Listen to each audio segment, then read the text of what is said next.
Ole Miss soccer fans, another week, another sit down with head coach of the Ole Miss soccer team, Matt Mott. Coach, you're about a week out now from the first match of the season. You open up with Texas A&M. You guys found that out recently enough. How much of the past week or so leading up to this match next week has been looking at your opponent? How much of it is still just inwardly looking?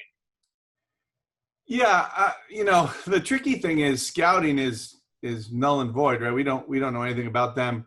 We know who left and we know the recruits they have, but knowing how they're going to play and what they're going to do, just like they don't know that about us, right? So there's not a lot of scouting. Typically at this point of year, we would have 10 games on them and be able to do a really good hardcore scout on them. But at this point, we can't do that. So we have to still focus on ourselves, making sure we have all the minor details ready, everything from set pieces to, everything that we're doing, how we're going to play, how we're going to attack, how we're going to defend. I mean, we've obviously played A&M a number of times over certainly the last few years. And, one year we played them 3 times in the same season. So, a ton of respect for those guys. I think they're a really good team.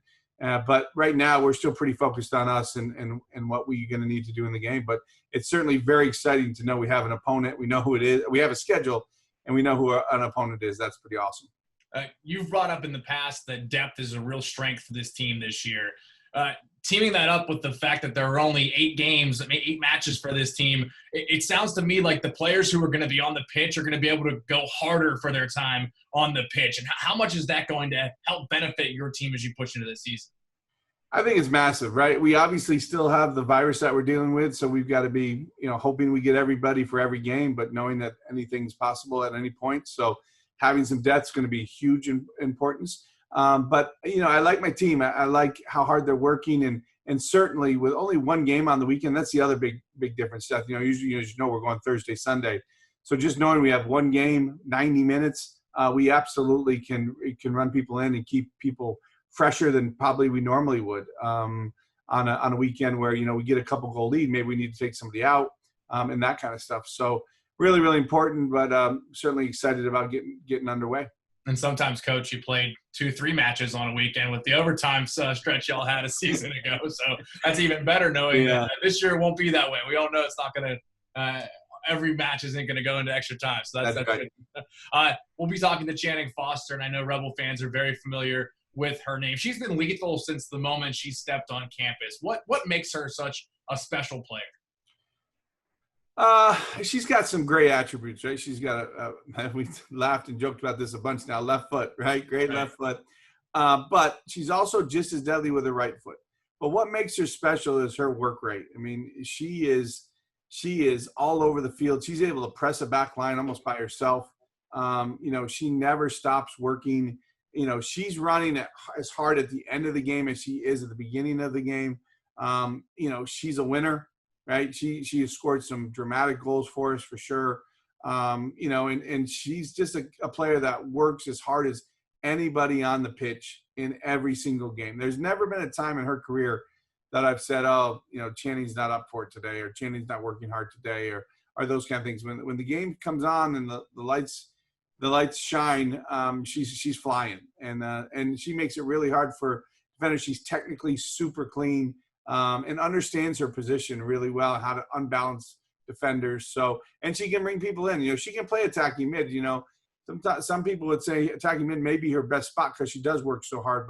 But we want her close to the goal. We want her finishing chances and those kind of things. What's it mean to your team to have a star player who works so hard for the young players to look up and see that she's earning every bit of the success that she has? Yeah, it's great. It's great. And she does. And she leads that group up there now, right? It's been kind of a maturation for her. But she now, they do look to her and they do see her work rate and how she approaches practice and those kind of things. And how she never takes a rep off. Like those are the pieces that it's hard to coach that, right? That's just in her.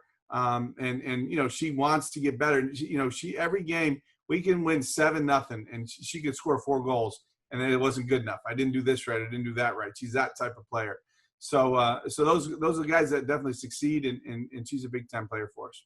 The other person we'll be talking with is Lonnie Mulligan, who's just grown so much over her first 3 seasons. I'll let you speak to that, too. From the moment she's walked on campus to her junior season now, what kind of growth have you seen in Lonnie? That's hard to believe to even hear you say it, that she's going to be a junior. But Lonnie is explosive of a player as there is in our league. I mean, she's shown through her freshman year, she was running by players from Stanford in our NCAA game, and really kind of coming onto the scene late in her freshman year to last year, really being very, very dangerous and scoring, big goal for us against Florida and just being dangerous all of the time. So she now understands, I think, again, how we want her to play, what we want her to do. She's able to attack any defense. Her passing has improved tremendously. Her service, her crossing has all gotten a ton better. Her finishing has gotten really, really better. So she is making those steps that you'd like to see. But I think she's going to be really dangerous for us this year, which is certainly great to kind of take some of the pressure off of maybe Channing and Stack and those guys up there. So certainly excited about what her season has entailed for her. And the other thing going along with that we've talked about in the past 2 years is the level of talent rising in the state of Mississippi, Lonnie being one of them, Jillian Ryan.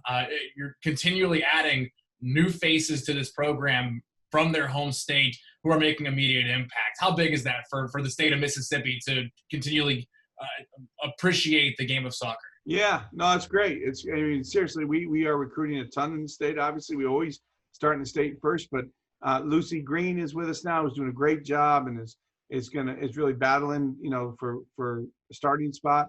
Obviously, Mo O'Connor is still with us. So we've got some great Mississippians, which is awesome. And that's what we want. And we want, again, it's our goal to always get the best Mississippi players first in the state. I think through the years, we've done a pretty good job of that.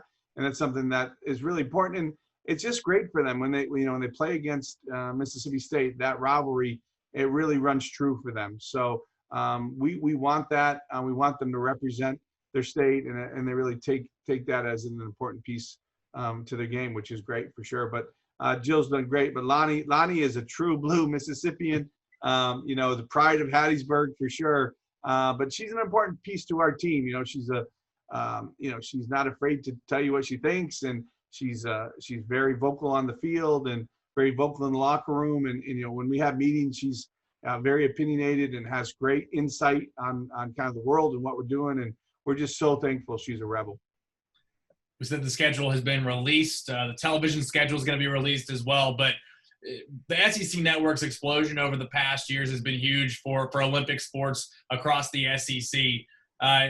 When you see your team's got the ability to play on some nationally televised games, how big is that for your program?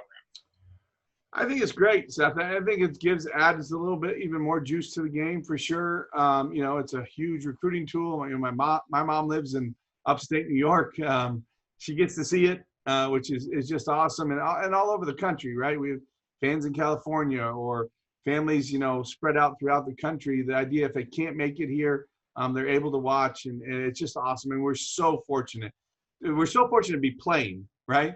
Then to add on top of it, we get a bunch of these games on national TV. I mean, it's such a blessing to be part of the SEC, and what they've done to support women's soccer has just been awesome. So we're thrilled. We're going to be kind of the only show in town on some of these days. That's going to be pretty awesome for sure. Next Saturday, it's almost here. I think we've said excited for it to start the last 2 times we've signed off, but now that excitement is tangible to the point where we're going to see the red and blue out on the pitch on the 19th of September. It's so exciting, and I know you guys are still hard at work, and the product is going to be ever-changing throughout the year. But again, September 19th, it's finally here, Coach. Really appreciate you stepping away from that work and chatting here again today.